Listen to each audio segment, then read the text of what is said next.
So hey guys, welcome to my new blog. তো সকাল সকাল বেরিয়ে পড়েছিলাম উস্কার টিউশন যাওয়ার জন্য। তো এখন যাচ্ছি টিউশন, চলে যাওয়া যাক।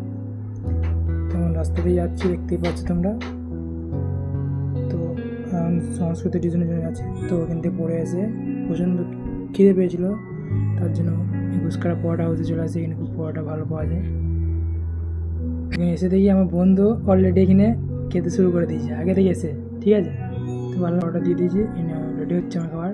এই চলে এসেছে, হাতে পেয়ে গেলাম পরোটা, ঘুগনি আর চিলি। তো বন্ধুর সঙ্গে বসে পড়লাম টেবিলে খাওয়ার জন্য। তারপর দুটো পরোটা খাওয়ার পর আবার একটা পরোটা নিলাম। কী বাবু, গরিব মানুষ, বুঝতেই পারছো। তো খাওয়া শেষ হয়ে যাওয়ার পর বেরিয়ে পড়লাম বাড়ি যাওয়ার জন্য। তো আমার রাস্তা দিয়ে যাওয়া যাচ্ছি, দেখতেই পাচ্ছ তোমরা। তারপর ভাবলাম মলে যাব, কিছু কেনাকাটি করবো, কিন্তু ওই যে টাকা নেই, গরিব মানুষ, বুঝতেই পারছো। তারপর বাড়ি যাওয়ার জন্য একটা ফাঁকা অটো পেয়ে গেলাম, বেশ রিল্যাক্স হয়ে যাচ্ছিলাম গান শুনতে শুনতে। তো কাল আবার এখানে আসতে হবে ফিলোসফি পড়তে, এখানে প্রবীরা বাবা পড়াই, তার জন্য কাল আবার আসতে হবে। গাইস, আজকের ওয়েদারটা দেখো, জাস্ট ওয়াও। টোটো অনেকে ভাড়া দিয়ে দিলাম, তারপর চলে আসলাম বাড়ি যাওয়ার জন্য। এই রোদ গরম যা পড়েছে, কোন দিন ফুটে যাবো, রিবোর হয়ে যাবে।